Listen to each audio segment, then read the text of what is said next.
নিত্য নতুন রান্না একটু যদি পরিবর্তন করে রান্না করা যায় তার স্বাদ কিন্তু ভালোই লাগে। তো চলো রেসিপিটি দেখি। নমস্কার বন্ধুরা, সিম্পল কুক উইথ পলির পরিবারের সবাইকে স্বাগত জানিয়ে আজকে আবারও একটা নতুন রেসিপি নিয়ে হাজির হয়েছি। আশা করি তোমরা সবাই খুব ভালো আছো আর আমিও ভালো আছি। আজকে বানাবো খয়রা মাছের একটা রেসিপি। তোমাদের অনুরোধ করব তোমরা অবশ্যই ভিডিওটি স্কিপ না করে শেষ পর্যন্ত আমার সঙ্গে থেকো আর এভাবেই আমার পাশে থেকে আমাকে সাপোর্ট করো। চলো তাহলে রেসিপিটি দেখে নিই কিভাবে খুব সহজেই খয়রা মাছ দিয়ে বানিয়ে নেবো আজকে ঝটপট একটা মজার রেসিপি।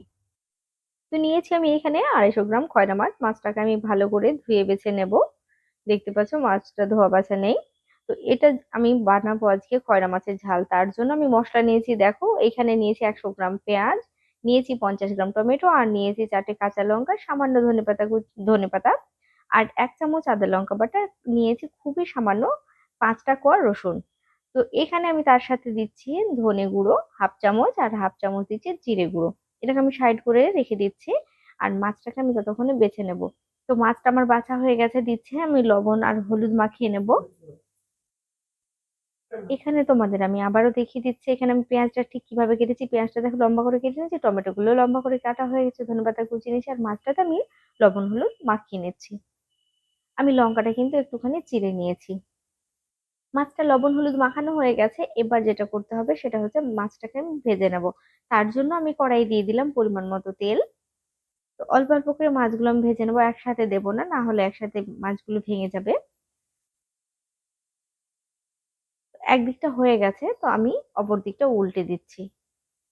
এই রান্নাটা একটু এভাবে যদি একটু টিপস গুলো ফলো করে রান্না করি তাহলে তোমাদের রান্নাগুলো কিন্তু ভীষণভাবে ভালো হবে। তো তোমাদের অনুরোধ করব অবশ্যই ছোট ছোট টিপস গুলো ফলো করবে। তো এখানে মাছটা ভাজা হয়ে গেছে, তুলে নিচ্ছি। দেখতে পাচ্ছ আমি কিরকম ভেজেছি। তো বাকি যে মাছগুলো রয়েছে আমি একইভাবেই কিন্তু ভেজে নেব। এই মাছটাও ভাজা হয়ে গেছে, তুলে নিচ্ছি। বাকি যেটুকু রয়েছে সে মাছটাও কিন্তু আমি ভেজে নিচ্ছি। তাহলে সমস্ত মাছ আমার ভাজা হয়ে গেছে। এবার এখানে যে 2 টেবিল চামচ মতো তেল রয়েছে, আমি এই তেলটার মধ্যেই দিয়ে দেব ফোড়ন। তো ফোড়ন আমি ব্যবহার করছি এখানে কালো জিরে। এখানে কিন্তু ফোড়নের কালো জিরে অবশ্যই ব্যবহার করতে হবে, তাহলে কিন্তু স্বাদটা কিন্তু ভালো পাবো। আর এখানে প্রথমে আমি দিয়ে দেব পেঁয়াজ কুচি। আমি যে পেঁয়াজগুলো স্লাইস করে কেটে নিয়েছি, দেখতে পাচ্ছ। আমি এই পেঁয়াজটাকে তাড়াতাড়ি ভেজে নেওয়ার জন্য দিয়ে দিলাম লবণ। এখানে স্বাদ মতো লবণটা আমি এখনই ব্যবহার করেছি, তাতে করে পেঁয়াজটা আমার তাড়াতাড়ি ভাজা হয়ে যাবে। দেখো পেঁয়াজটা কিন্তু আমি মাত্র 2 মিনিট মতো নেড়ে নিয়েছি, খুব বেশি কিন্তু এটা লাল করব না, হালকা কালার চলে এসেছে। আমি এই পর্যায়ে আমি দিয়ে দেব টমেটো। টমেটোটা দিয়ে একটুখানি নেড়ে চেড়ে নেব। এতে যেহেতু লবণ দেওয়া রয়েছে পেঁয়াজটার মধ্যে, তো আমি একটুখানি এটা ঢাকা দিয়ে দিচ্ছি। ঢাকা দিয়ে টমেটোটা একটু নরম করে নেব বা নরম হতে দেব। তো দেখো এখানে টমেটোটা অনেকটা নরম হয়ে গেছে। এবার আবারও একটুখানি আমি নেড়ে দিলাম। আমি এ পর্যায়ে দিয়ে দিচ্ছি, গ্যাসের ফ্লেমটা আমি এবার কমিয়ে দিলাম, যেন এর থেকে বেশি পেঁয়াজগুলো না ভাজা হয়ে যায়, সেই কারণে। তো আমি এখানে দিয়ে দিলাম 1/2 চামচ হলুদ গুঁড়ো, 1/2 চামচ কাশ্মীরি লঙ্কার গুঁড়ো, আর দিচ্ছি স্বাদ মতো, স্বাদটা ব্যালেন্স করার জন্য কয়েক দানা চিনি। তো আমি গ্যাসের ফ্লেমটা কমিয়ে রেখেছি, তোমাদের আগে বলেছি। এবার হচ্ছে মশলাটাকে একটুখানি নেড়ে চেড়ে দিচ্ছি। এবার আমি দিয়ে দেবো এখানে যে মশলাটা আমি তোমাদের দেখেছিলাম, আদা রসুন আর সাথে যে ভাজা মশলা দিয়েছি সেটা। একটু জল দিয়ে এটা গুলিয়ে নিলাম, তারপর দিয়ে দিলাম। কেননা মশলাটা যদি আমি জল দিয়ে না গুলিয়ে নিই তাহলে কিন্তু কড়াইয়ে লেগে যাওয়ার ভয় আছে বা পুড়ে যাওয়ার ভয় আছে, তাতে করে স্বাদটা কিন্তু ভালো পাবো না। সেই কারণে এখানে আমি জলটা দিয়ে নিলাম।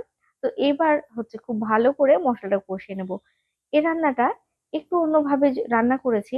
এভাবে রান্না করলে কিন্তু মাছের স্বাদটা সত্যি ভালো হয়। তো তোমাদের অবশ্যই অনুরোধ করব একবার হলেও ট্রাই করো। আর তোমাদের কেমন লেগেছে আমাকে কিন্তু জানাতে ভুলো না। তো একটু সময় নিয়ে মশলাটা আমি কষিয়ে নিচ্ছি, আর আমি এখানে ঢাকনা ব্যবহার করেছি। অবশ্যই এভাবে ঢাকনা ব্যবহার করে যদি রান্না করো তাহলে মশলা থেকে যে ঘ্রাণটা খুব সুন্দর আসে। তো দেখো এখানে কিন্তু মশলা থেকে তেলটা ছেড়ে গেছে। তো আমি এখানে একদিকে গরম জল বসিয়ে দিয়েছি, আর গরম জলটা আমি এখানে ব্যবহার করব। এখানে ঠান্ডা জল দিলে কিন্তু পারফেক্ট স্বাদ পাবে না। তাই অবশ্যই অনুরোধ করব গরম জল ব্যবহার করার জন্য। তো আমি এখানে জল দিয়েছি, দেখেছো। এটা যেহেতু গা মাখা হবে বা ঝাল হবে, সেই কারণে সেই হিসেব করে জলটা অবশ্যই ব্যবহার করতে হবে। এখানে আমি লঙ্কা চেরাটা দিয়ে দিলাম। এখানে জল ব্যবহার করেছি আমি 200 ml। তো সেই হিসেব করে এখানে জলটা দিয়ে দিচ্ছি, যেহেতু মাছগুলো আমার 250 গ্রাম রয়েছে। তো মাছটা আমি সমস্তটা দিয়ে দিচ্ছি, তারপর আমি আবারও ঢাকা দেবো। তার আগে আমি এখানে দিয়ে দেবো ধনেপাতা কুচি। যাদের হাতের কাছে ধনেপাতা থাকবে না তাদেরকে অনুরোধ করব মাছটা রান্না হয়ে যাওয়ার পর সামান্য একটুখানি গরম মশলা গুঁড়ো ছড়িয়ে দেবে। আর ধনেপাতা থাকলে অবশ্যই কিন্তু ব্যবহার করবে, তবে মাছটার স্বাদটা ভীষণভাবে ভালো পাবে। 2 মিনিট পর দেখো আমি ঢাকনা খুলে দিয়েছি, আর দেখে বুঝতেই পারছো যে এটা ঠিক কেমন হয়েছে। তো আমি এবার এটা ঢেলে নিয়ে পরিবেশন করে নিচ্ছি। প্রিয় দর্শক বন্ধুরা, তোমরা দেখলে যে কিভাবে খুবই সহজে আমি বানিয়ে নিলাম খয়রা মাছের একটা নতুন পদ্ধতিতে খয়রা মাছের ঝাল। তো তোমাদের অনুরোধ করবো একঘেয়ে রেসিপি চেঞ্জ করে একবার এই রেসিপিটি ট্রাই করো, আর তোমাদের কেমন লেগেছে আমাকে কিন্তু জানাতে ভুলো না। আমি বলি আজকের মতো এখানেই বিদায় নিচ্ছি, দেখাবো অন্য একটা রেসিপিতে। সে পর্যন্ত তোমরা সবাই খুব ভালো থেকো, সুস্থ থেকো।